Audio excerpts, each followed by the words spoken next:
a little bit and yeah, have a good time. We always have a good time when we get together, don't we, guys? Yes, sir. Dreaming Dragon, how are you doing? It's been a while since we've chatted. Well, I guess we talked briefly on last Friday. Yeah, it's been a while. Things are going really good. The Lobi, there's some alpha about the Lobi. Ooh, you have Should I alpha read? for us? Yes, definitely. You should wait. Okay. You have to wait. Yeah, but it's things are really good. There's a lot of great things going on. I love I can't get over the Lobi. It's beautiful. So It's I've so had cool, isn't it? Lowrider. The song Lowrider's been going on in my head all day long. I love it. I know I've seen some really cool GIFs people are putting together in the Store Atlas Discord. Some really hilarious ones. There's some ones going around with Snoop. It's pretty funny. Yeah, it's awesome. Mo, thank you so much for joining us. I'm excited to have you up here. Yeah, it's nice to be on the spaces without actually being outside. So glad to be here. Nobody's going to interrupt you this time and want you to go eat dinner with them. Oh, I'm all full. I'm prepared for this. Awesome. Well, thank you for joining us. My pleasure. Hey, Santi. What's going on, friend? Hello, everybody. Nice to speak with you as always. I know I didn't have any music planned for the day, so I'm just kind of chatting nonsense while people roll in for a few minutes, and then we'll get everything started. I love it. But again, if anybody wants to come up, Equinox, if you guys want to come on up, just request. Feel free to come up and chat with us. I'm trying to get Frankie up here. He's been coming at me all day with this alien baby smuggling ring, but he won't come up. So maybe later we'll get you, Frankie.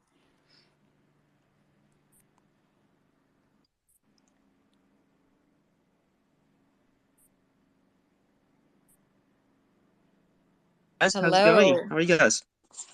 Good. How are you doing today, friend? Good. It's been a while since I've spoken to you, Ash. It has been a minute, hasn't it? Yeah. How's everything going over at Equinox? Yeah, pretty good.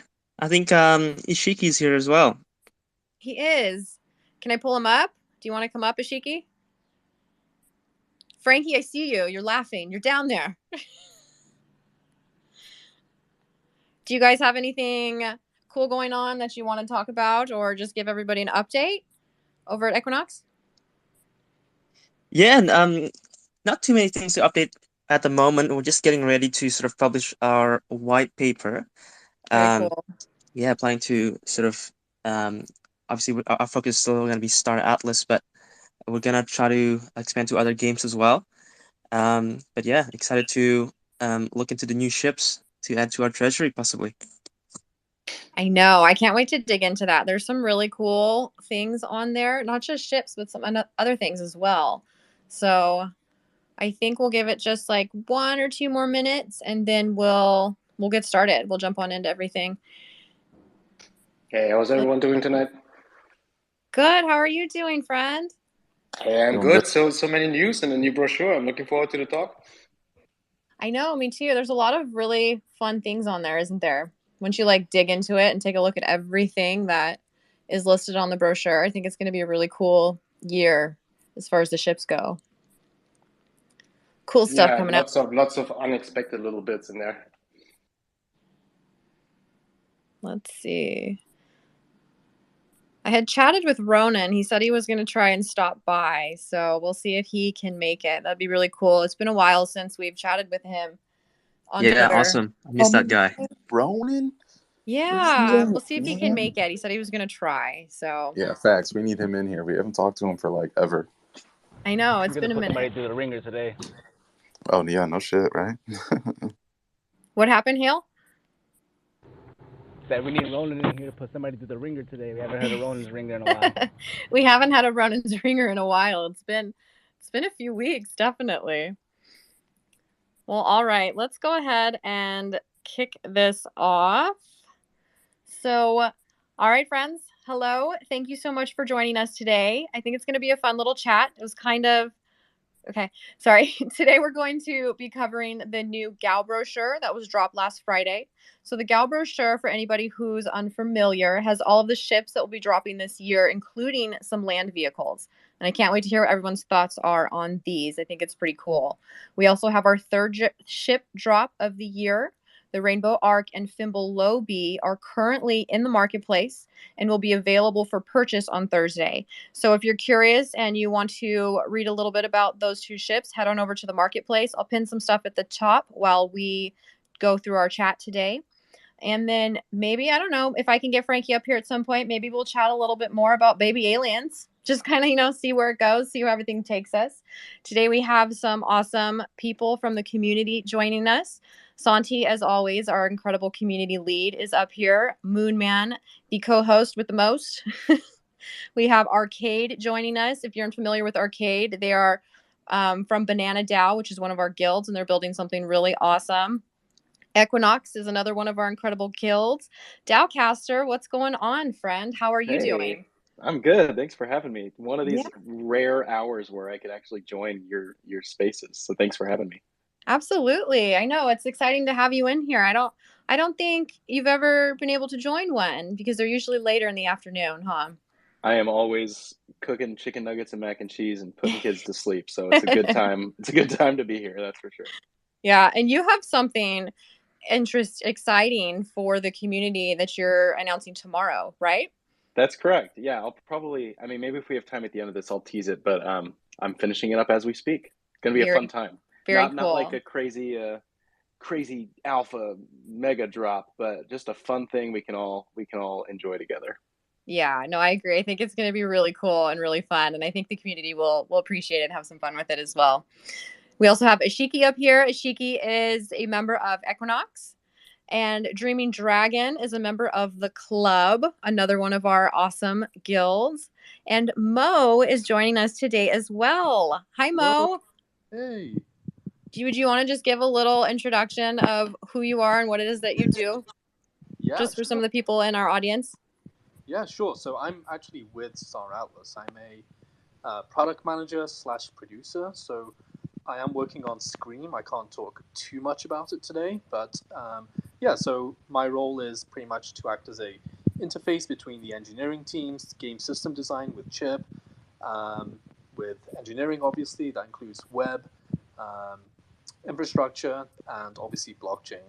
My background is mostly in fintech and banking, and then in 2020 I pivoted into kind of the metaverse / human-computer interaction space, working with a small agency in Toronto who do kind of VR, AR / custom gaming products, and then I did a quick stint at a small crypto gaming studio called GameFi, also backed by Animarca Brands, and then December joined Star Atlas. So thanks for having me up. Awesome. I'm excited to have you here. Thank you so much for joining us. My pleasure. And I just added one more speaker for everybody. Looks like we have Ronin and the gang here. Yep, we do. Ronan's back, guys. Ronan, what is up, stranger? How have you been? Yes, Ronan's here. Let's go. What's up? What the hell? Okay. How have you been? Everything going good? Oh yeah, no, indeed. Everything's going great. Oh my gosh, so much stuff to do, so much stuff to make. But it's fun. Very cool. Well, we've missed you, so we're happy to have you back on Twitter with us. I know you've been busy, so thank you so much for coming back and joining in our little discussion today. No, I needed a break from a lot of things inside, so it's also nice to come and chill and chat with everybody again. Awesome. Very cool. Alrighty. Well, so I guess where would everybody like to start? So I've been going over the brochure, and I think that there's sorry. I think that there's some really cool things going on there, but I wanted to know, what ships are you guys most surprised by and most excited for? Because I think there's some really interesting ones on there. I know there's some that I'm scoping out and wondering what exactly it is that we'll be doing with those. But I'd love to hear everybody else's thoughts as well. Can you link the brochure to the? I can't link the brochure. So the brochure is on the website. We don't have a Twitter post for it yet. I can make one. I could possibly make one. Let's see. I think a lot of us are just so busy building our own projects and so on that some of us have just missed it. You missed it as well. Gotcha. Well, how are you guys doing over there with Arcade? And who am I talking to right now? So it's Alex. I'm basically the marketing manager, helping out with all the social medias and making sure that our community is interacting. Okay, and cool. Such, yeah.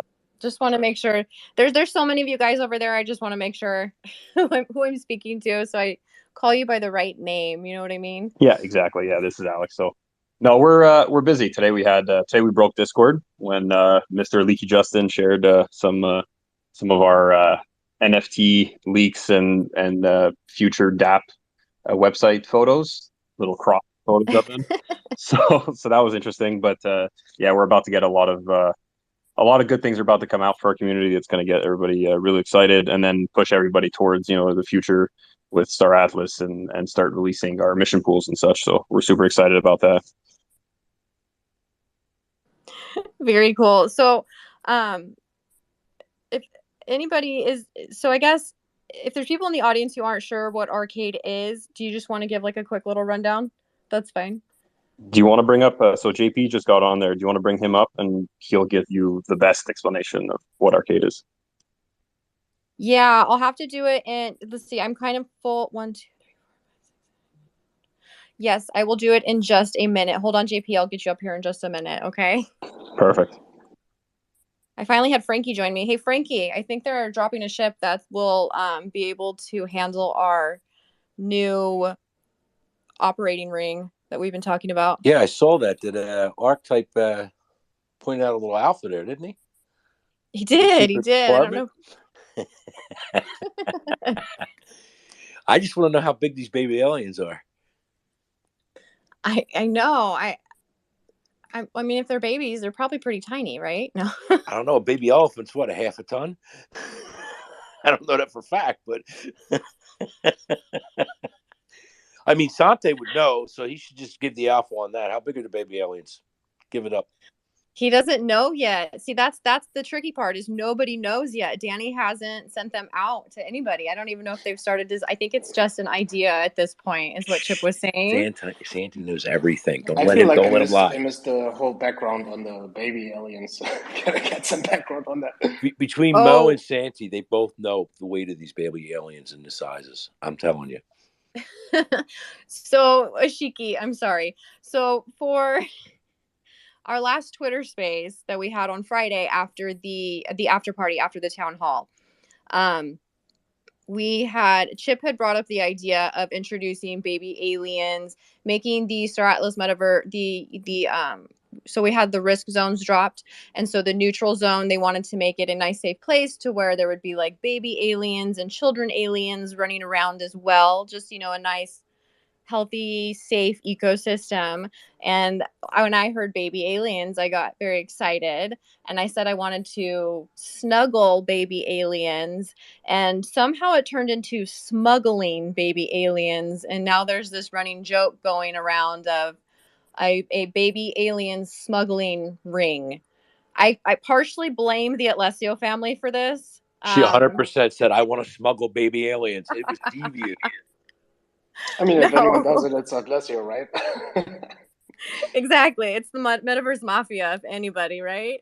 Yeah, now she's trying to change history and make it look like she's not going to do this, but we all already know the truth. Hey.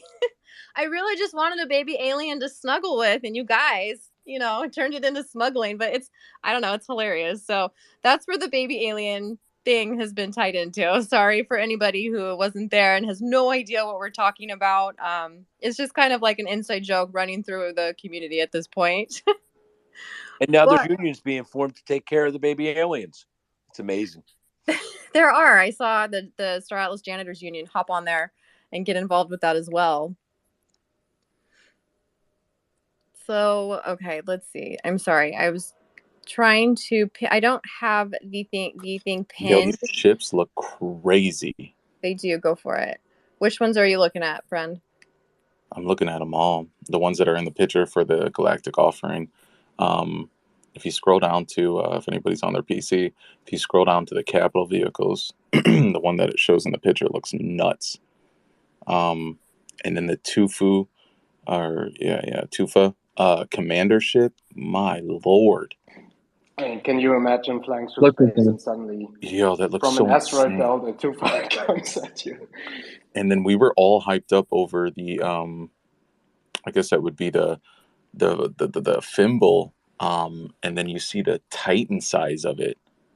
My Yeah, God. we were just talking about that yesterday. It makes the Triaero looks tiny. Yo. Bro, like, this is going to be insane in UE5 graphics, flying by one of these bad boys. You can literally live your entire Star Atlas life in that ship, potentially. Like, how big is this metaverse going to be? That's the real question. Like, this is insane. This is going to house, like, 3,000 players, if not more. Probably more. Didn't they say the Titan ships will be the size of countries? That Well, doesn't the even make Titan sense. ships That's are going to be insane. the size of a large space station. So if you take a space station into correspondence with what the size of a Titan ship can be and so on, so yeah. I mean, it's going to be able to hold quite a few people and so on. What I'm looking forward to is what functionalities will it bring about, because I'm pretty sure there'll be more functionalities than just your average ship and so on. You know, like it has like it looks super cool and everything like that. And what other functionalities is going to bring about, you know? But that's still like super duper far into the future. But I mean, just think of it and so on. Titan ship by itself and everything like that, being the size of a space station, what is it going to offer you? It could potentially offer you so much more than your average ship. Ronan, I don't know if you can answer this question, but something like a commander ship, something like a Titan ship, how much damage do one of these take? I don't even know if you guys are in the process of like being there yet, creating damage. They got to be spongy, right? Because there's no way you can pay $100,000 or $1,000,000 for a Titan ship and that thing go down you know in an hour's time of just getting beat up. Like these things got to have some health. Yeah, well, I can't give you the exact number and everything like that and so on, but I mean, Right. like it's a commander and a Titan ship. I mean, for the price that you're paying for them and so on, you're getting your value out of it at the end of the day. That's for sure. Yeah, they got to be super spongy because let's say you have maybe like 15 capital ships, right? Just laying fire on a Titan or a commander. If it goes out in, a minute of just the biggest rocket bombs that you throw from a capital to one of these two ships and it dies in a minute, that is going to set people on fire. You know what I mean? Yeah. Yeah. These have got to Moon, be able to be super spongy. Moonman, when you talk about spongy, are you talking about Commander or Titan? I'm talking about them No. both, because the commanders, 80 to 100,000. And then obviously on secondary, after they all get picked up, they'll probably go for like 300 and above. And a Titan, obviously being $1,000,000 ship and spongy. What I mean by spongy is just able to absorb a lot of bullets. I guess what I mean, the reason why I'm asking is like, Mhm. not to get all technical, but No, of fine, let's course do it. on the Titan, spongy, absolutely, right? Like Has to be. those are insane. But Commander, if you've got 15 capital ships, I mean, I'm not saying 60 seconds, but you could probably take down one lone commander ship pretty swiftly if you have 15 capital, Yeah, I think it should be able to be done, in a strategic battle, and if it's done the right way, and somebody, a team or a fleet, just completely screws up and has absolutely no defense or offense, I do believe they should be screwed, Well, like they fight me but and like 15 small, tiny guilds that can buy a capital ship. We're going to go to Final Frontier's commander ship, and we're just going to we're going to turn on some music and party. You know what I'm saying? That's all we're going to yeah, exactly. That's what I thought. do. That's it. Yeah, that's what you thought I was going to say. Yeah, no, Yeah, but I so just yeah, go ahead, Ron. so So, they are definitely going to be like, for the price that you're getting it from Son, you definitely have like you said, they're going to be spongy, or shall we say, like, use the terminology tanky in a sense, relative towards their own classes and everything like that.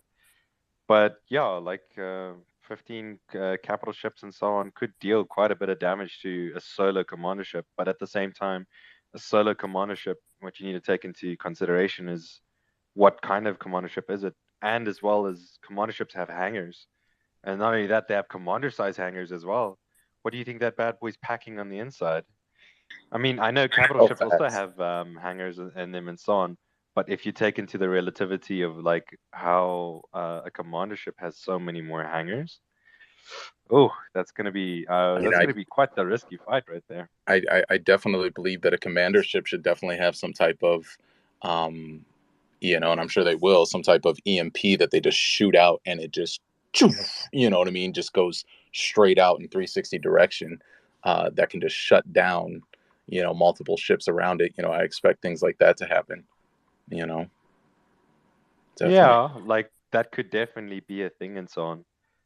But there's so many things you have to take into consideration with that as well. Um, I can't say too much on that, but there's so many things you have to take into consideration on that. I also feel like the Tufa Spirit, this big commander ship, the Tufa, I also feel like it should have some type of um, thing where it can, I guess maybe that would be the other smaller Tufas, right? Where it could just be flying through space like an asteroid field and just lay the eggs of like a million, like, I don't know, like 1,000 ships, and create its own asteroid decoy field, if that makes sense. That would be dope around itself.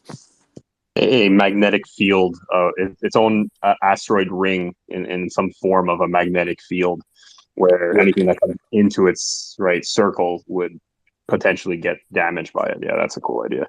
You know what I'm saying? And be able to just, that would be the crazy thing, is having one of the, this Tufa Spirit just drop off a bunch of those smaller Tufas, and it basically makes a decoy asteroid field anywhere it goes. And yeah, that'd be crazy. Yeah. That's grand strategy right there. That's a great idea. That's grand strategy. So, real quick, for anybody in the audience who wants to take a look at the GAO, I went ahead and posted it. I pinned it to the top. There's also a breakdown that Afia Industries did as well, and I pinned that at the top as well. So if you go ahead and go to those pins, you can now look through everything that everybody is now talking about, and you can see all of the ships and some of the other, all of the ships that will be dropping in the GAO this year, which is pretty exciting. I noticed there's some more bounty hunting ships on there as well, Moon Man. How do you feel about that, Mr. Bounty Hunter? Yeah, I'm all about that action. I'm definitely looking forward to buying a bunch of these bad boys and then hiring a team and, getting them on board of the team. And obviously a percentage of the things that we do and collect out there in space will go to me. But obviously the people that are piloting for my team are obviously going to earn a pretty substantial percentage, because they're obviously a part of my team. And one thing I do want to throw out there, I don't want to take too much time talking about it, but in doing so, I'm playing Star Citizen to get better at piloting and stuff like that. And, I'm a newbie to it, but, over the course of 4 years, I want to become better, and I feel really good about it. But, over the course of 4 years, I also want to onboard and bring others into, piloting that actually have, joysticks and thrusters. And we get out here and train for 4 years. So when that time comes, we're ready.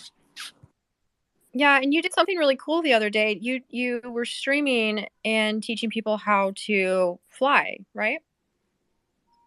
Yeah. I was talking about it and stuff like that. Yeah, but yeah, definitely. I mean, it was flight training for myself, but anybody that wants to see what that's like, hop on in. And I'm definitely communicating with a lot of different Star Citizen groups to get better. I know Frankie Diamonds and Bootneck, they actually play. So yeah, it's just about getting better and better. Because the one thing that I want to focus on, I think everybody should too, but I can't necessarily tell you what to do. But if we're going to be out here flying our ships, that actually cost real money, Like I always say, it's best to prepare yourself, and I know I'm trying to do that because I don't want to be out there with a $10,000 ship and not know how to fly it. And obviously, joysticks and a thruster is better than keyboard and mouse. So I think everybody definitely needs to be training as much as possible. If you have $1,000 to put into a ship, definitely get yourself Star Citizen and get yourself in there and start training. I know there's a lot going on. Look, I'm a content creator. Takes up a lot of my time, but we all got to be training, man. These are assets you don't want to lose. Hey, Moonman, hit me up when you're playing Star Citizen. I've got a couple of large ships just collecting dust. Been looking for, a couple of other players to play with. Yeah, let's do it. Definitely. That excites me. That excites me. My DNA is going crazy right now. It's like rattling. It's vibrating. Equinox, I'm not asking to be piloting one of your ships, but Moonman, I definitely want to learn from you as well, because I started Star Citizen as well, and I quickly realized that I need a little more computing power, but it's coming soon, and I'm so excited to learn. So I will definitely hit you up or just watch your stream. Let's do it, guys. Be walking Moonman, because if your knife nicks him, he'll die on you. Yeah.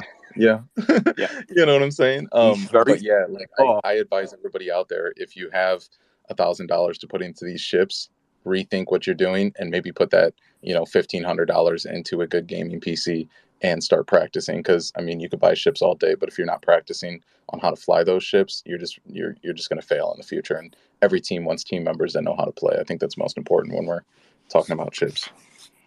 I do agree with that, but at the same time, for instance, and so on, remember like how UE5 and so on, and how a lot of these things will be brought across and everything like that is still a very it's going to be a lengthy road still up ahead and everything like that. If you can look to buy the PC further down the line, definitely then make sure you have the funds then. But otherwise, right now, I mean, these assets that you're going to get right now will generate you Atlas, which is a form of an investment and a form of an income as well. So getting assets as well at the same time, for the time being, till there's actual gameplay and so on, might still be better in a sense. That's the political answer. I like it. I'm just saying, listen, I want everybody to be able to earn something. So I'm just like, hey, this is a possibility. I love it. I'm sorry. But no, in agreement with that, like I do think that it's important to learn how to fly these things, right? If you're not familiar with flying these things and you're purchasing these ships, you don't want them, to get destroyed. You want to know what you're doing out there. And if there are people right now willing to help you and take their time and teach you how to do it, and you guys can do it all together, I think that that's even better, right? Teamwork. We're all better with teamwork. So very cool. Go for it. Yeah, I think there's definitely a learning curve for flying the ships. For sure, the first time I played Star Citizen, I literally couldn't even get off the ground without exploding my ship. So it's a good idea to practice. But going on to that, could we potentially break down a bit how the connection between Star Citizen's flight mode versus Star Atlas will be, if how much of a similarity we're aiming towards and so on? Because I have played it in the past. I did get a new PC, so I do have the possibility of getting on and actually enjoying it without 40 or 30 frames per second.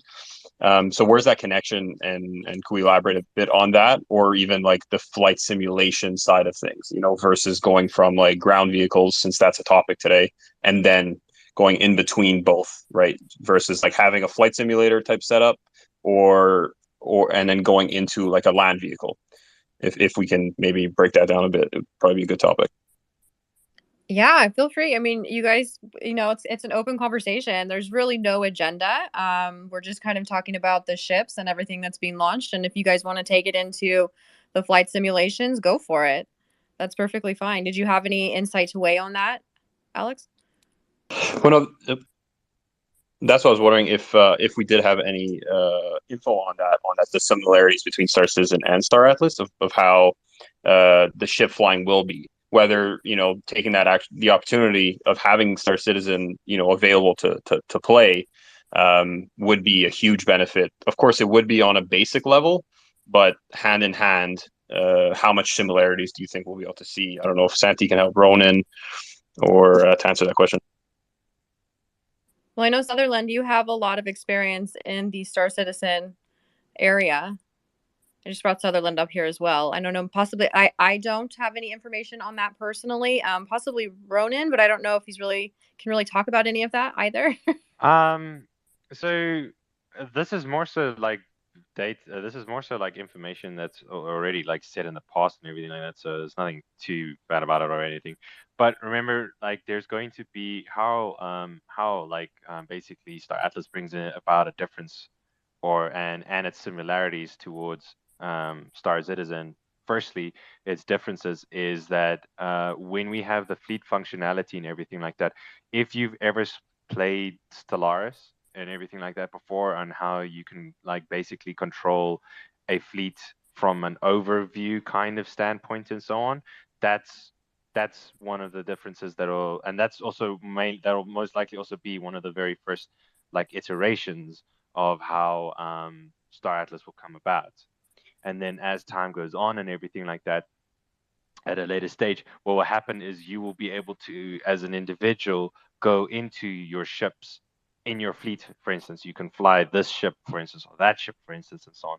Because one of the functionalities that we know that is coming about and so on, still old news and everything like that, is that you'll be able to select and actually play as some of your crew members. So some of your crew members you'll be able to actually like play as or take over and run around in and things like that and so on, which will give you the functionality that your main character doesn't necessarily need to be on the same ship in order for you to be able to have a first person interaction on the ship itself, whether it's a commander ship or to the smaller ship or anything like that. So long as you have a crewmate on that ship or anything like that, you should be able to take basically possession of that, or I don't know what the exact word is for it, but you'll be able to take over that that crew member in order to pilot that ship. So it is the similarities between the two and so on is definitely that you will have the first person interaction with your ship and everything like that 100%. But then like I said, the other differences and so on is that you're going to have the fleet functionality where you're going to be able to control more than one ship, and in that function you're going to have more of an overview compared to the individualized one where you're just on the individual ship itself. And that's because we're speaking of like the Stellaris version. That'll be like the first iteration of the game, correct? Yeah. Yes. So, it'll still that whole iteration will most likely still carry over with the fleet functionality. So that whole fleet functionality, because I mean, at the same time, you don't want to necessarily be in your commander ship, and then there's a fleet out there, but you can't really see them. Like you could look out the windows, but they're just like one's up here, one's down there, one's down there, and it kind of makes it a little bit like you're going to get a little bit disorientated with commanding them and so on in a fleet functionality. But in a first person functionality where you're just going to be on the ship itself and everything like that, you will you'll be able to do whatever you want within that ship itself. I'm pretty sure the functionality will be there where you can still control a fleet in first person mode and everything like that, but it is going to reduce the amount of, like, I would say, optimization or efficacy you might have in a battle situation compared to having the overview. Yeah, that almost makes me think if you're going to be able to control your whole fleet when it comes like a Star Citizen time, obviously that makes sense during a Stellaris time, because that's pretty easy. You just either control C on all your things, or you just click and hover over all of them, whatever the case may be. That's super simple, or just a couple of key binds. But when it comes to like a Star Citizen, I would imagine you would push some type of maybe like F8 or something, right? And that'll pop up like a mini screen, a 3D mini screen of the entire fleet that you have, and then you can I don't know, take your mouse and click on a couple of different ones that you want, and then it pops up with a list of like actions that you want them to do, and then you could send them in a certain direction or something, you know what I mean, something like that, when we're in that Star Citizen most game. likely what will happen and so on is you'll be able to have a transition where you'll be able to transition from the first person Star Citizen mode into the basically Stellaris mode, or the overview fleet Totally viewing, makes sense. basically. and so on. Totally So makes you'd most sense. likely have a transition. So what would happen and so on is you would still be your main character and so on, but it would pull your entire view out to see your entire fleet and everything like that and so on. It'd be like hitting, your typical M button for map. You know what I mean? Yes. And then zoom, Yes. it zooms out, and then boom, you have a field view of everything Yes. you got going on. Yep. I would say it would be something like that. That goes back to like what we were speaking about earlier about 15 capital ships attacking one commander ship, and you were saying how commander ship will have so many bays for basically fighter jets to come out and attack. You'll be able to zoom out and then have your entire fleet come out in one shot, and then now it's not 15 capital vehicles versus one commander ship. It's commander ship plus a unknown amount of secondary ships attacking the capital vehicles. So that's pretty cool to know that. That definitely answered a lot of my questions, and it's going to help us expand our knowledge about it. Also, kind of makes me think, if we're going to be being able to control fleets, Chip also said that obviously, personal control or having an actual human rather than an AI control those ships is going to bring you more rewards. So if you do, like in my case, if you have a team of bounty hunters, it would be better for me to actually get a couple of pilots that are good at flying, because we're going to reap the rewards through level and loot, level progression as well as loot, if we were to have, actually humans behind those or controlling those ships rather than me actually, hitting that M button, zooming out, and then controlling. I'll still get some rewards, but it'd be a lot more fruitful if I had a team of players. Yeah. Frankie, I saw you had your hand up. Did you have a question or comment? I was kind of going on what Moon just said. Man ships will have a buff over NPC ships being controlled by NPCs. You have the human factor, but it's said by Chipto, by Swags, that man ships, if I broke up, will have a buff over top of NPC ships. So, learning flight is everything. Sutherland can go deep into it about uplift of the ships, the floating in space. I think he should have a little bit of space to talk. Yeah, absolutely. Go for it, Sutherland. Sutherland. Hey guys, thank you very much for having me. Yeah, hello. Hope everybody's doing good. This has a lot of verticals. We could spend hours talking about this, but first, when it comes to what Moonman was saying about capital ships, I do think, or I'm not sure if this is the pathway that they're going to take when it comes to those in Star Atlas, but as an example, as of right now, there are currently 2 events going on in Star Citizen. One is called Xeno Threat, and the other one is called Ninetales, and those involve capital ships. And we do have capital ships of our own. I think we own at least in my org, every capital ship but the Bengal class, which cannot be purchased in game, and you will have to pretty much steal from NPCs to be able to, rock that with our org. But how that works when it comes to capital ships, there was actually criticism at first because people were kind of bored just, shooting at a ship and just being a bullet sponge of a behemoth to take down. So actually in Star Citizen, how it works is that you have to go through different mechanics to be able to support the fleet that is attacking a specific ship. So depending on the capital ship that you're attacking, you have different mechanics, different fuel types, different fuel cells, different ammunition that you have to actually hoard from within the system that you are having that operation in order to equip your fleet, in order to be able to attack that specific capital ship. So it makes it that you don't only need fighters, but also support ships that will be able to repair your ships, and also to replenish everything that you will be needing when it comes to attacking a capital ship versus just gathering your ships around it and hammer it down. So I'm pretty sure that the folks in Star Atlas, have already mapped something similar, because at least in my way of seeing things, it will be not that attractive to just park my gunboat and just hammer down and wishing it goes down because of the barrage of torpedoes that I'm sending to it. So there are different mechanics involved in Star Citizen. It's fairly complex, and more so because of the size of ships. Currently, capital ships in Star Citizen count as a server per capital ship, like Idris, which I own one. It's so big that each Idris is a server within the game. So you guys have an idea of how big those are. And yeah, I would say that involving different mechanics to be able to take down a specific ship is the way to go. And when it comes to how Star Citizen is a good way to start to be able to get involved with Star Atlas, like I have mentioned a couple of times, that I think Santi and Dalcaster are in my Star Citizen Discord server, ashes.sol. We hold like 5 or 6 events a week. We're hitting actually Xenothreat and Ninetales PvP events on a weekly basis.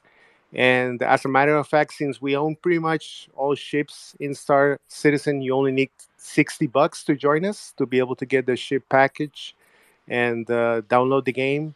And if you want, 45. yeah, well, 45, yeah. And if you want to fly a capital ship, I'll lend you mine and you can have fun. So if you really want to get into, flying, having PvP clinics and stuff like that, we have that, and blow stuff up together. So my door's open for all of you. So if you want that, just let me know. And thank you again for having me.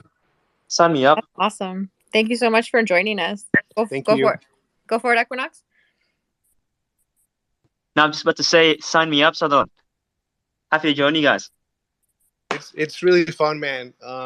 The other day, not to make the long story out of it, but we actually were able, and I'm not supposed to say this because we technically are the good guys in Star Citizen, but we were just bored, and we actually visited this other org that's gonna remain, anonymous, and we kind of stole a big ship that they had parked, and we visited an allied org of that org that we stole the ship from, and we just crashed the ship against them.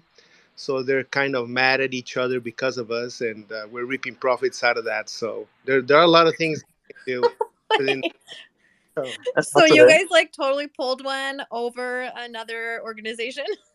Yeah, I mean, the a little backstory on that is that they hold a trading route that we kind of need, and they're a big industrial org, so they have a lot of resources, but we have better logistics and fighter pilots. So we have been planning on something for like a week on how to turn them on each other. So we were able to infiltrate a couple of our guys within their org and server. And we found out when they were actually parking a couple of their A2 ships, which are like big transport ships. So we saw a couple of those with their colors and everything. We bought some armor, the same armor that they use, and we just like drove those bad boys into one of their bases, and they're kind of beefing each other up. And while they do that, we're stealing all their stuff. So a lot of things to do in Star Citizen. So if you want to partake in that, again, my doors are open, and I can share that link for you. I love it. And I mean, to be honest, like these are the types of things and strategies that are going to be going on as well in Star Atlas in the future. So, I mean, that's just, it's really cool to hear that you guys are already doing things like that, And yeah, if anybody hit up Sutherland. Yeah, it sounds like they're not to be trusted in Star Atlas. Maybe he's showing some warning signs right now. You guys aren't pirates, right, Sutherland? Uh-oh. Just if they get bored, Let me put it this way.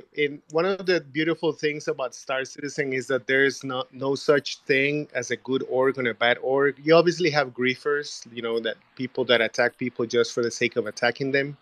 But in this case, we run an alliance with other 5 organizations. And as a matter of fact, we kind of are doing this to be able to, again, reap profits and provide to those 5 organizations. So but behind the shenanigans, there's actually a good thing that's going to come out of it. And again, we just take advantage of the gray area. We're not actually a pirate org, but if we have to do something to get, the better outcome for our allies and friends, we will do it. So that's pretty much, the game loop in Star Citizen. And I'm pretty sure that's going to be the game loop in Star Atlas. So we're ready for it. 100%.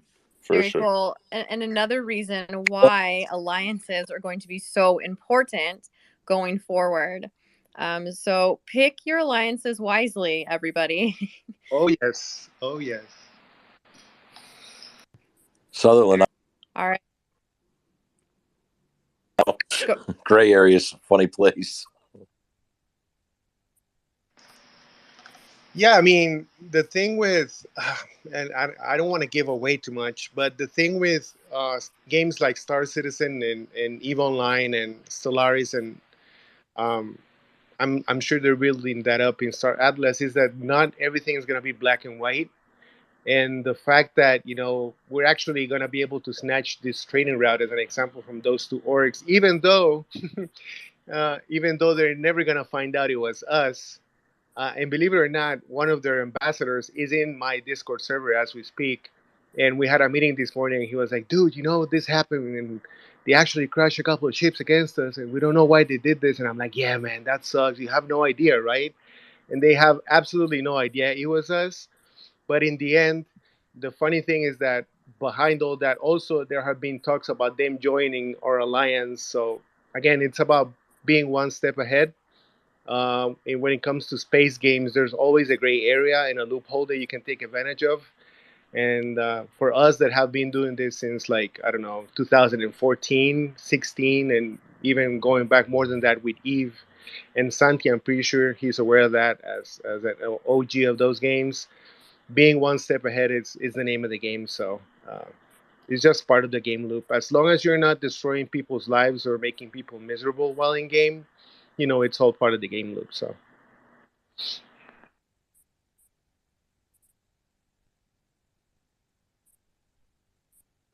Sorry, I was muted and I was talking to myself. Apparently, very cool. He's got everybody thinking, dude. That just took the air out of the room. You see that? I know, exactly. That shit we were talking about, Frankie. You remember our interview we did? And I'm telling you, we're talking on the back end all the time about yes, this. Sir. Yes, sir. It's about to get ugly. Everybody's like shoot, shit just got real. No. Hey, you guys are helping Well, you know what? my people in Speaking of that, let me bring up this situation because we just kind of went there. How is this going to play out for team members, guild members that are working for Star Atlas? Do any of those people ever worry about if their guilds happen to be dominating other guilds in Star Atlas? Does Star Atlas ever worry about getting flagged or pinned for having guild members on their team, those guilds dominating, and then people accusing Star Atlas as well as those guilds of having insider knowledge that allows them to play the game better than others? Yeah, like if all of the baby aliens disappear, we're gonna know. Yeah. It was Frankie, right? No. It was Frankie. We know. If that question makes sense to No, everybody. I have the same question. That's a really good question. I asked Mike. I'm sorry.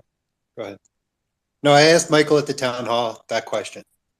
I asked him, if you're a guild leader and you want to apply for Star Atlas, is that okay? And he said it was perfectly fine. He was working on need to know information depending on your position, and it's a two-way street, right? Like it depends on what the guild wants, and it depends on what Star Atlas wants and what your position is, right? Correct. Yeah, I imagine things will be compartmentalized in a sense.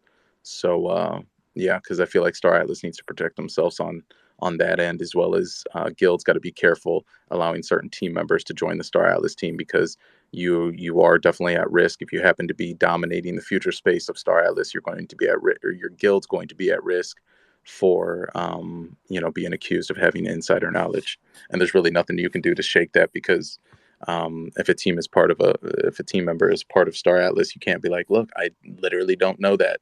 The community will be like, lies, so it's a risk.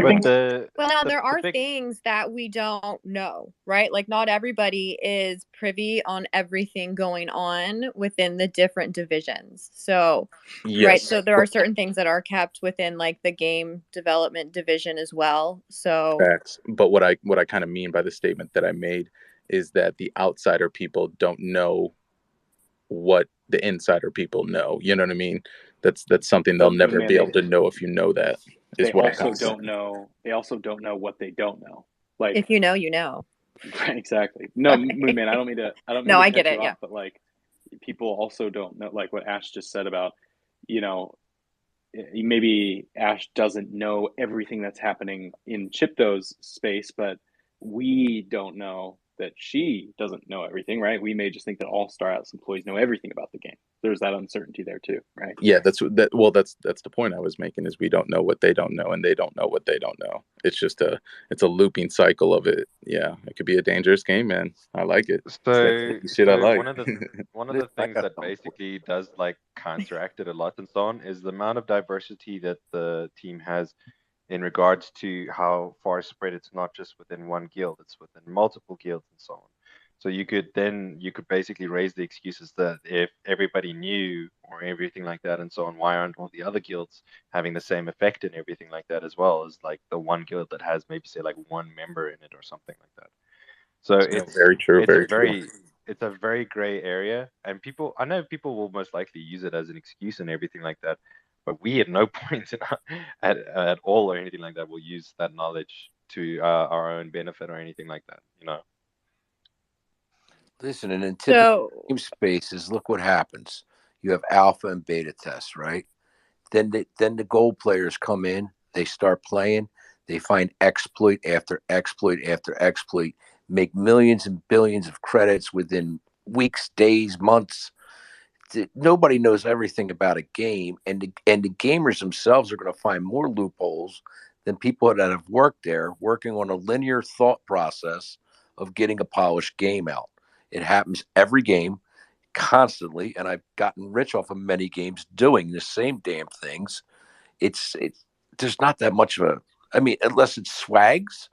I mean, who else has privy knowledge to all that? Very true, very true. And it's a persistent universe. So if you think someone's cheating you, you can get a posse full of about 1,000 chips and go raid that crew, and then they're gone. They're stardust. It's over. It's simple. One thing that's and I agree 100% with you, Frankie. One thing that's important, and I've been thinking about this for a while, and I think it's kind of overlooked.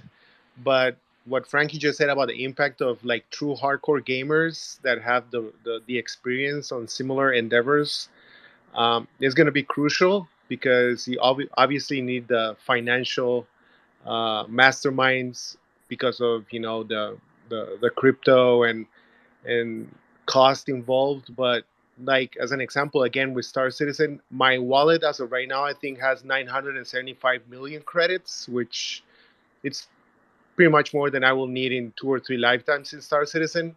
And I replenish that, and I give ships like every 2 or 3 weeks, because we were able to find, I would not call it a loophole, but something that we can take into our advantage, and to have as many ships as we want to have. And I'm 100% sure that we're going to be able to do something similar when it comes to doing the best of supplies and provisions and ships with Star Atlas. And again, that's the gaming inventive, that's the gaming, trying, not beating the system per se, but to find the best ways to supply what your fleet needs and what your gaming community needs. And I agree 100% with Frankie, and that's going to happen. You can call it that, and say that I say it. You like Quantanium too, huh? Oh, for sure, man, for sure. Loads of it. all right, cool. Well, so how about that Thimble Lobi, guys? Gangsta. Oh, I have some news on the Lobi. I would love to hear it, Dreaming Dragon. Drop us your alpha, friend. So if you go to Star Atlas and you go to the marketplace and you go to the Lobi and you look at the 8th picture, what do you see? You have to put it in a mirror, right? But who's in first place? Hold on. I'm looking. Who's in first place? They're racing. Yeah. And there's a little display next to the blue car. And there's a symbol that if you flip it around is a club I logo. I see the club Solana? the club logo. The club's in there too? There's a club logo. Yeah, we're in first place. Oh, I see it. Who is the What are you artist for the trying to Lobi? tell us? We didn't. This is a surprise. Who's the artist? I know who the artist is, not off the top of my head. I could find out, but I No. don't. That's interesting. Yeah, Bullet found that a while ago, earlier today, and it's I think Lloyd's putting it in a video, but yeah, that's mind blowing. That's awesome. That is really cool. I wonder if they're trying to tell us something. I don't know. No. Are you guys going to be having any videos coming out breaking down the new ships that are dropped? Yeah, Lloyd's working on some videos. Very cool. Those are always Maybe this, awesome. I don't know, maybe it's a throwback to the fact that we helped host the first race with the Yogonaut in bulk. I don't know why, but it's awesome. Yeah, it's really cool. So what Dreaming Dragon's talking about is if you go to the Star Atlas marketplace, the Thimble Lobi is now there, and they have a bunch of images, and there is one of two of them racing, and the club's logo is actually on the one in the front. So pretty interesting. I don't know. Maybe it's trying to tell us something. We'll just have to wait and see until everything launches in the future. And for anybody interested, I went ahead and pinned some images up at the top. Stellar Army Security has been posting some really cool images of the Rainbow Arc, which is dropping on Thursday, and the Thimble Lobi, which is also dropping on Thursday. And I have to say, like, the Thimble Lobi is probably one of the coolest car or spaceships that I think that is out there. It gives you total old school gangster vibes, and I'm really hoping that Alessio gets some of them because they just like seem to like mesh with you guys, Frankie. I don't know. I agree. I could see our NFTs photoshopped in these things and just driving around. I love it. I I love love it. it too. That's like, it's kind of cyberpunkish too, in a way, Mhm. you know? It reminds me of an old school Cadillac, like from the 70s or 60s, even like a drop top. It's just badass looking. I Like if really like it. Snoop ever came into the Star Atlas metaverse, this is He's something in it. he would be Oh, driving. 100%. He's in it with Sipping on his hydraulics. gin and juice, he'd be rolling up with this, like Yeah. with a little la di da di da in the background, you know. I'm in there with him. I'm right there next to him.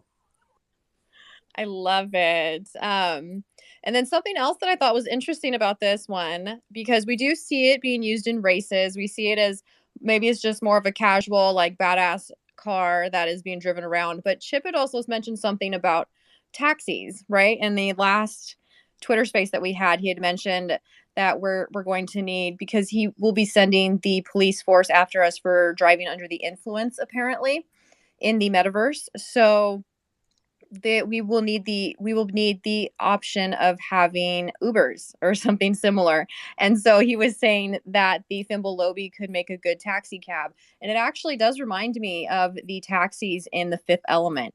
I don't know if that's something that you guys are familiar with, but it just totally has those vibes to it. But yes, and then the other one let's see, we can go back to that one. So that one is more of an entry level ship as well, right? It's a little bit lower on the price. It's about $60 USDC. And yeah, I think that one's pretty cool. The Rainbow Arc, that is a beast. What are your guys' thoughts on the Rainbow Arc? What do you see this one being used for? Obviously, it's a cargo ship, but it's a huge cargo ship. And if you say baby alien smuggling, Frankie, those are going to be some huge baby aliens. So. I see stealing against someone. That would be fun. You see, I'm sorry, what? You broke up. Stealing it and crashing it against someone's. That would be fun. Okay, everybody needs to keep their eye on Sutherland, because it sounds like he really likes to throw people off, maybe steal some ships and blame it on other people. I don't know. Yo, his star's rising in my book. Yeah, Sutherland, are you familiar with the Mafia family? Are you guys friendly? I think something to take note of with Yep. Rainbow Line in itself and everything like that is that it is a far more like advanced kind of ship. Something to take very heavily note of.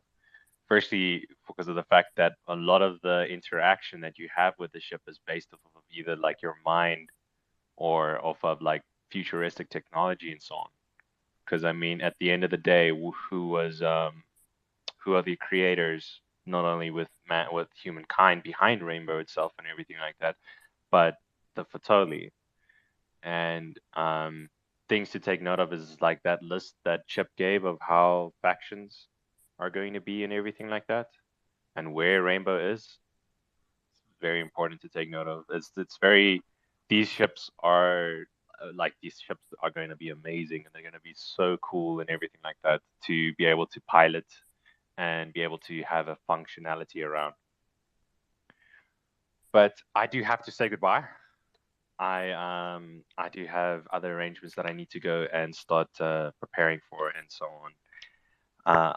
But I just wanted to drop that bomb on everybody, so because you can take my words or not or whatnot, but yeah, just look out basically. But otherwise, it was fun chatting with everybody and catching up with everybody once again. Yeah, Thank take it you easy, so much homie. for It was good coming, talking to Ronan. you. See you, Ronan. Cheers, guys. Bye, friend. Yeah, I'm just looking at the pictures of the rainbow arc, and on the fifth picture, it seems like the panels on it can come off and seem to defend it from incoming fire. Or is that just the panels coming off because it's getting damaged? I'm not too sure. What do you guys think? Well, thinking about the other rainbow ship, the Rainbow Kai, and looking at all these different images of this ship and how it kind of looks different in each one, it makes me think that these panels can move and the ship can kind of, I don't necessarily want to say take different shape, but it looks like there's a lot of really cool utility in that sense. Yeah, I'd have to go with Dowcaster on that. I think that the panels move around. Yeah, from the looks of it, when I'm looking at these pictures, if you go to the one where there's actually people standing in the warehouse, it almost looks like the whole ship is made out of these panels, to the point where it can possibly, be a big, bulky box ship, but then maybe in a certain amount of time, it can flatten itself out and just be damn near like a piece of paper, right? I don't know if that's possible, but that would be crazy. So But how it many have you does look guys like it's visited the gonna move marketplace? around. Do you want me to read you the breakdown of it? Yes, read it. Yeah. Yeah. Okay, so the Rainbow Arc embodies the highest attainable manufacturing practices to the known Star Atlas metaverse, utilizing Fatoli light levitation. The paneling of the arc allows for facile transportation of cargo and personnel movements. Ship chassis integrity and active defensive hull security. A generous cargo hold makes for economically effective freighting, while the crew quarters accommodate luxurious and tranquil long-haul creature comforts. So, I do believe that those move around a bit. Yeah, it's an active. Yeah, it's an active defense hull, so it does look like it would release those panels based on the way it looks like it's layered to protect itself. There's I like what you guys are doing with this. Those unheard of style of shipbuilding. It's super interesting. I do want to add to Ash, not to just change direction from this ship. These ships are super exciting, but something that I was just noticing in the GAO when I was reading it over that is like really, really exciting that I don't think we've talked about yet is the first Busan ships that we'll see. And yes, we haven't talked about those ones yet.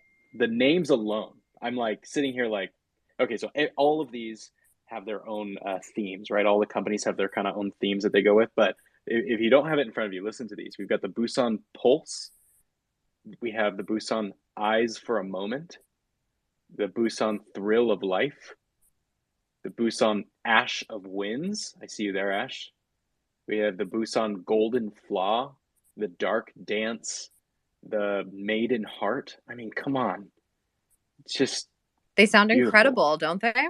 And the Last Stand, which of course we know, but I don't know. It's just I'm assuming very dark, very artistic, and I don't really know what to expect. It's really exciting.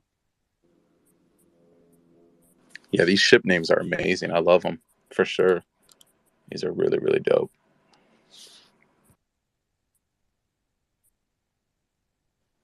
I love Dow's enthusiasm about space. I actually have the same thing, but I'm not as good as you at it. I have a question for Mo. He may be the best man to answer this. He may not be, but I think Mo may be the guy. There's going to be hard points in a lot of ships. If I read that right, is the same going on with ground vehicles where, upgraded shields or add a gun here. the debate keeps going on and on about the Lobi being a taxi. But I mean, if I want a gangster mobile and add shields and maybe put a turret or two on it, or something similar to that, I'm not going to hold you to what you could put on it, but something in that premise. Yeah, so I admit I'm not the best person to get information on ships from, so we may have to wait for someone like Chip to be on. Yeah, sorry, apologies. No problem, man. I figured you didn't get to talk last week, so I wanted to drain you for some stuff. Oh yeah, for sure. I mean, I'm working very closely on kind of delivering Scream. I'm not really as involved with the GAO and the ship release schedule or anything. But yeah, I can tell you that Scream is very much focused on ship utility, essentially. I think that's pretty much all I can share right now. I think Michael Wagner shared that on the town hall, but I don't think I have the privilege to expand on much more at this stage. Fair enough. Thank you, guys. I'm gonna peace out. I've got a lot of work to do. I'm gonna finish my work day. I just wanted to say thanks for having me, Ash, and Moonman, of course. Thank you so much for joining us, Dowcaster. And you guys, everybody pay attention tomorrow because Dowcaster does have something really fun and exciting for the community coming out. So pay attention. If you're not following him, which I'm assuming most of you already are, you should be. Give him a follow. He's an awesome member of our community. Ash, I really appreciate you saying that. I do hate when people ask this, so I will instruct you to undo it once it's done. But if you don't want to miss out on it, I recommend putting tweet notifications on because there's going to be this thing that we're going to be starting tomorrow, which I can't say too much about, is going to be a month long. And in order to participate fully, you have to do something in the next couple days. I think Moonman knows where this is going. You have to do something in the next couple days, so don't miss tomorrow's announcement. And then after I make the announcement, you guys can just say screw off and uncheck that notification. But it's gonna be a fun time. I'm excited. Let's go. It's gonna be a lot of fun. We'll have a good one. We'll chat soon. You too. See you guys. Bye-bye.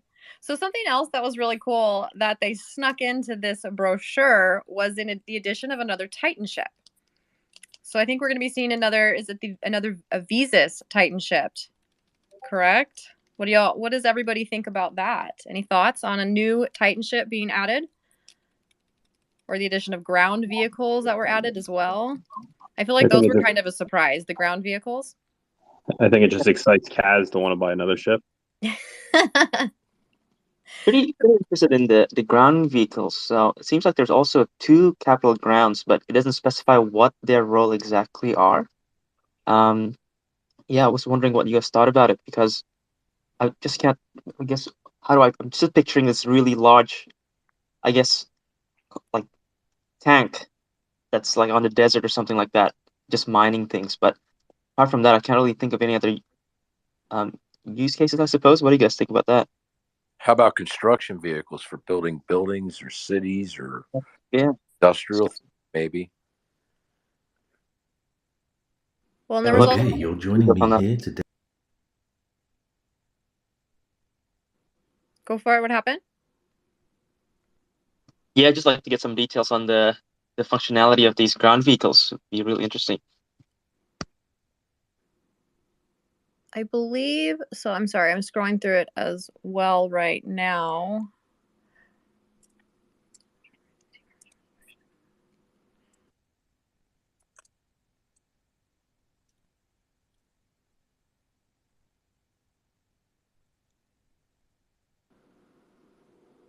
I mean, I don't have any actual information on them at the moment. It's pretty.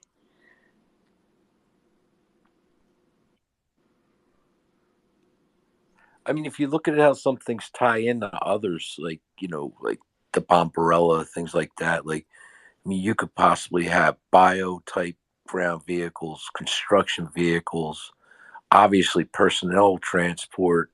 I say obviously because it's a wish. Vehicle transport. I mean, you could have so many possibilities. I could go on and on. Missile ballista type ships. I mean, Sutherland could touch base with this too, from things that are in Star Citizen, which to me, I'm happy ground ships are out. I'm extremely excited. I prefer the ground game in space much more than dogfighting because we all have our limitations and we all have what we like to do. I'm not the first one to tell you I got to be in a smaller ship or a total badass huge ship, but I prefer to sit in a turret. To be honest with you, I like playing the turret guy. It's fun, but we all have our limitations. But I mean, ground ships just make me float. I just give me a tank, man. I'm on it. I was trying to find the name of it. I can't find the name of it, but Lloyd has it in his video about the new DAO at about 11 minutes 37 seconds. And we have ground vehicles like this that we already use for excavation. Like if we're doing large scale, it looks like just, dirt removal. We have these enormous ground vehicles that do this work.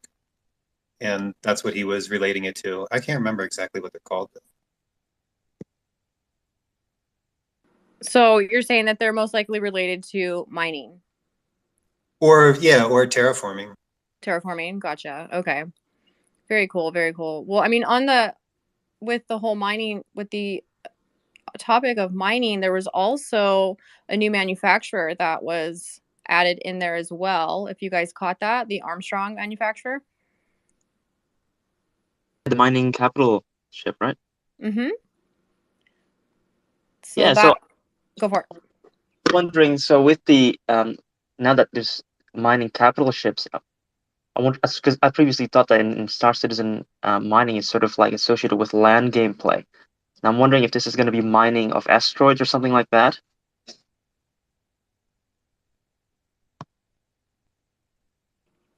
I mean, could be. I think it'll be mining of any types of land that's out there. I mean, that's what I would assume. I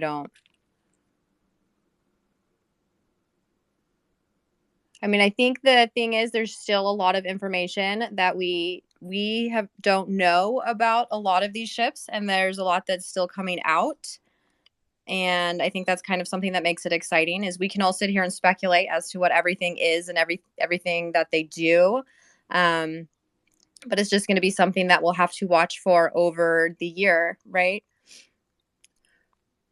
Riddick, where'd you go? He was up here for a second.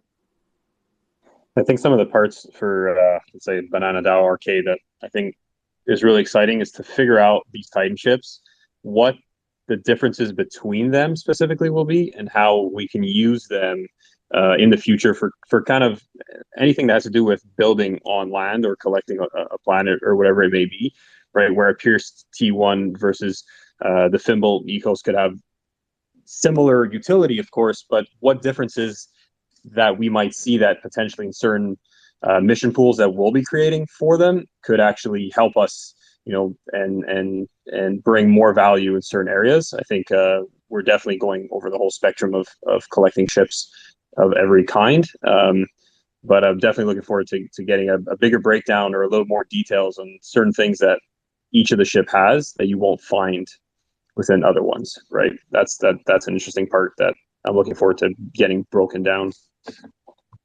Absolutely. No, I agree with that. I think I'm interested in learning more about each of the roles of the individual ships that have been released. I think that's something to look forward to as well. So we've been going for about an hour, a little over an hour. If there is anybody in the audience who wants to chat or has any opinions, questions, anything like that, feel free to request. I will bring you on up. Again, I just wanted to kind of highlight the new GAO. There's a lot of really interesting things dropped on there. We had the addition of a new Titan ship. We had a new manufacturer that was dropped on there. We do have 2 new ships releasing in the Galactic Marketplace tomorrow. I'm not 100% sure on the time. Do you know the time yet, Santi? Yep, I have it here actually. I'm looking at Lobi, and it says 1 day and 19 hours left, if I'm not wrong. Okay, cool. So Thursday, yeah. So the Lobi and the Rainbow Arc will be dropping Thursday in the marketplace. Again, I think the Lobi is a really cool ship, and I think it's a really nice little entry point for people as well. It's not too expensive. It's USDC is $60, so that's pretty awesome. Was there anything else that anybody wanted to just chime in on, chat about before we head out? Dreaming Dragon, you said that Lloyd had made a video breaking down the GAO. Is it out yet? Yeah, it's out. Is it on the club's website or is it on yours? It is. It's on the club's website. On our YouTube channel. On your YouTube channel. I didn't see it. Did you post it on Twitter? Because I didn't see it. I don't know if he did or not, now that you're saying it. Oh, okay. Well, I would have pinned I'll it. get I him didn't to. see it. So Yeah. Well, I'll link so it the real club quick. is really good. They make these really awesome videos breaking things down within the Stratless metaverse. If anybody is interested in learning more about the GAO, they go really in depth with as much information as they can on the ships and everything. So I highly recommend taking a look at their YouTube channel. Always great things going on over there. And then other than that, I guess if there's nothing else anybody wants to add in, going once, going twice. Baby Sold. alien smuggling. Baby alien smuggling. Snuggling. So I got the snuggle flow them. chart ready. I got the flow chart ready. Yeah, the Ark's a pretty large ship, so we can probably have a nice little storage hole from them of baby aliens. A storage hole for babies. Baby aliens. Aliens. I don't know if you guys saw the graphic that Archetype had going around, but he had edited something on one of the Pierces, and it was pretty funny. So if you haven't seen that, check it out. Gold. It is gold. It's hilarious, yes.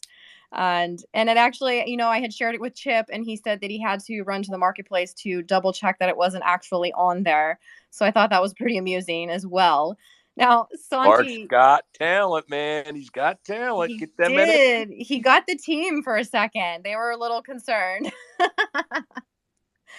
So, Santi, you and Jose have something really cool going on tomorrow. Do you want to highlight that? Yeah, we have the Atlas Brew. We are going to have Chip as a special guest, and we're going to go through the document that we shared in the town hall, the high risk zones document. And I know that the pirates had some concerns on how everything will work, and they even prepared like a document. The Dark Matter Guild and the Skull and Bones, they prepared like a document together, and I think that we're going to read that like all together, and probably there will be like a not a discussion but like a conversation between Chip and them, and how like they probably have some really good feedback.